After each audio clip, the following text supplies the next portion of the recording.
Hi guys! So, ito, papasok na tayo ng plane going to Australia, Melbourne, kasi dyan kami mag-layover before mag-New Zealand. Ayan, check na yung ating boarding pass. And hanapin na natin yung ating seat number. 4-0 tayo. Thank you.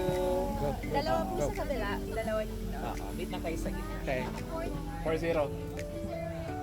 4-0. Ayan, so nasa Melbourne na tayo.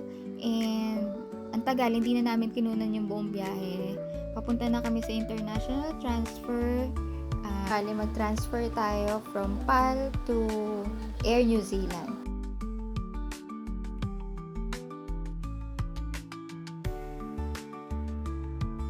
Nandito na nga ang aming plane, pero hindi pa naman kami boarding. So, hinayaan muna namin maglaro si Peach dito sa playground nila.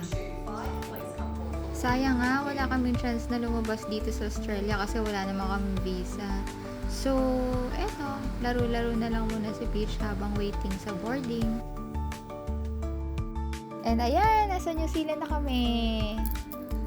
Papunta na kami sa immigration, pero syempre bawal ang picture-picture at video-video doon.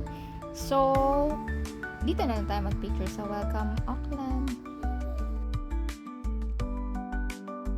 So, ayan. Paikot-ikot lang tayo. Waiting tayo kay Kuya Rob. Siya kasi susundo sa atin. And ito, nagsazombie-zombihan tong batang to. And ayan na nga, dumating na si Kuya. Yay! So, papunta na tayo sa parking and sasakay na natin lahat ng gamit. Guys, dito ako ngayon sa labas ng house. Ano ba? Kuya. PBB. So, init kanina, may fog dun eh. Ayan. Late na kasi kami nagising. So, pupunta lang tayo dito sa may main road. Papasok kasi sila. Kung makikita nyo, maaraw yan, pero super lamig. Yan, mga around 16 degrees yan. So, ito na kasi yung day after namin dumating since hapon na rin kami dumating kahapon. So, na-late na kami natulog kasi wala kami tulog sa plane. Ang hirap makatulog kahit ano gawin namin. Hindi ko alam kung nakikita nyo, pero yung road kasi dito up and down. And hindi siya square. So, para kang nasa Baguio. Ganun yung feels. So, eto nga, sinama tayo ni Lance dito sa park. And, syempre, nakalimutan ko kung ano yung pangalan nitong park na to. Pero ang ganda niya, sobrang lawak. Kaya, namasyal muna kami dito. And, this is our first day. So, later, sasamahan tayo ni Lance sa Auckland University. Diyan siya nag-aaral. Pero, ngayon, yan.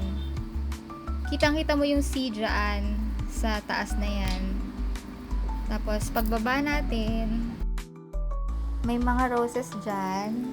And, iba't ibang tanim. Ayan no, white roses. Ang gaganda no. Kaso, ano yan eh, autumn na kasi, so, hindi na siya pa-bloom. Paubos na siya. Taglagas na.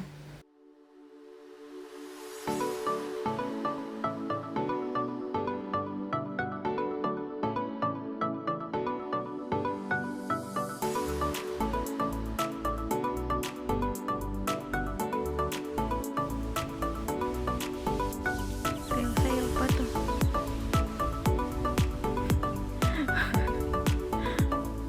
Sayaw mo. Ayan, sobrang ganda dito. Nag-roll over na nga si Peach. Sobrang linis ng paligid. Talagang as in greens. Kita mo lahat.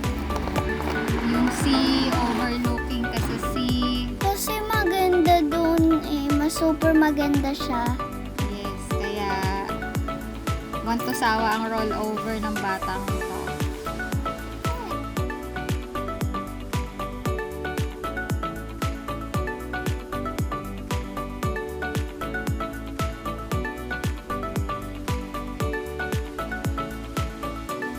eto, nandito na tayo sa University of Auckland. And ito, nakakatawa nga eh. Akala namin parang sorority or fraternity house, no? Sa mga movies. Para siyang ganyan. Ang laki nitong Auckland University. Doon pa, sobra. Kaya, iikutin muna namin to. And, ayan, papasyal muna tayo. Papasyal tayo ni Kuya Lance. Kasi nag-aaral siya dito. Biotech.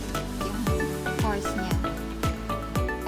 This is about 20 minutes away from sa house na tinitira namin. So, si Kuya Lance, nag-travel siya by bus. If not, naka-car kasi siya eh. Pero pag nagbabus, ang transpo niya is around $10 balikan.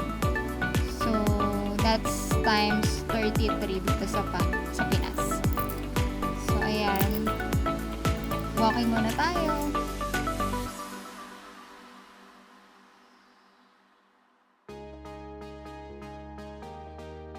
So, ayan. Papunta na tayo sa kanilang library.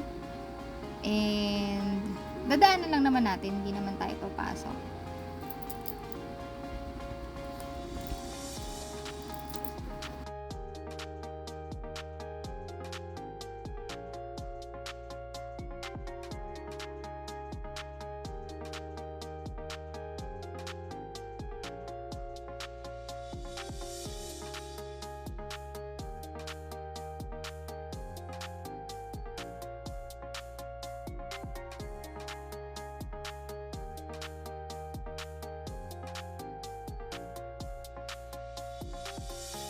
Ayan, so ito yung map ng University of Auckland. Malaki siya, pero feeling ko mas malaki ang UP natin. So, pero masarap lang maglakad dito kasi ang lamig. Kahit summer kasi nila dito, nasa around 20 degrees eh. So, hindi tayo papawisan. Kahit malayo ang mga buildings. So, ito naman ang kanilang parang pantry or canteen. And, tinuturo nila na dyan sa mga part na yan. Meron ding bars. So, wow. Kaya yan, tambay muna tayo dito. Ito yata yung library nila eh. Nakalimutan ko na as in. Nawala na sa isip ko kung ano na to. Yan, tambay muna tayo dito. Tingnan natin kung ano yung college life in Auckland. Yan. So, after nun, nagpunta na kami sa may park. Kasi daming park din dito sa school nila. So, lakad tayo. By the way, magandang mag-aral dito sa New Zealand kasi after 3 years ng bachelor's degree nyo, pwede na kayong offeran ng working visa. So, 'di ba? Magandang pathway pero medyo mahal ang international student. Mga around $40,000 New Zealand dollars to $83,000. Compute nyo na lang yon, mga times 33 kasi New Zealand dollar siya. Pero magandang pathway kasi siya kasi napakaganda dito sa New Zealand. Kasi ang mga tao napakadisiplinado and mababait. At konti lang ang population dito, nasa 5 million lang. So imagine, kasing laki lang siya ng Philippines, halos ganun lang kalaki pero ang population ay nasa 5M lang.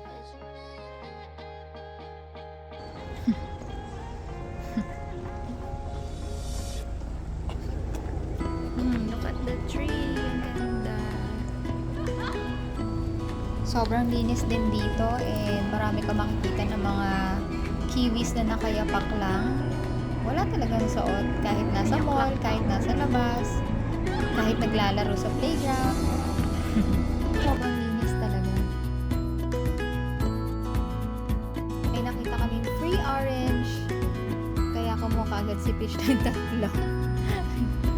Pero dapat pala isa lang. O diba? Pinoy na Pinoy pag free ang daming kinukuha.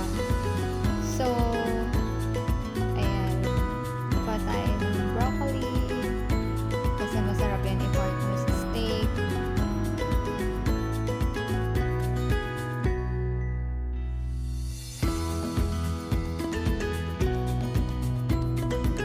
Kuha tayo kahit mga tatlo lang.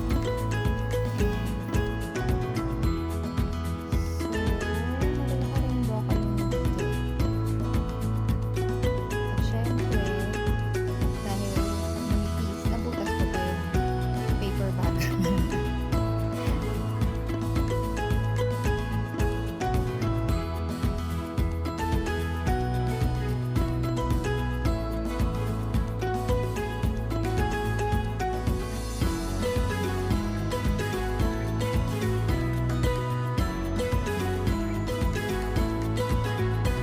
Yan. So, may binili na rin tayong steak and sausages for breakfast and mashed potato. Ito yung masarap dito, golden kiwi, super sweet. Sa atin kasi usually green. Oh, this is from Grow a Garden Roblox. Roblox. Ito yung ano. Tayo.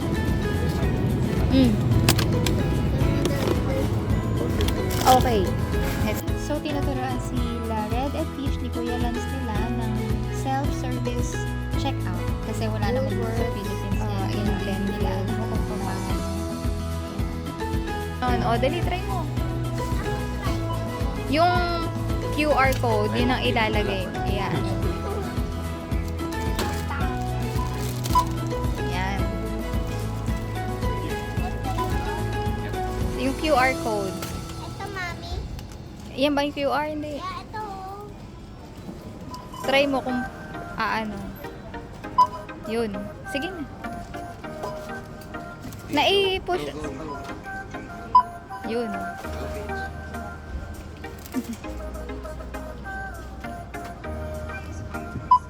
Yan. So, ito na nga aming steak. Cooked by Kuya Lance. Ang yummy. That concludes our first and second day in New Zealand.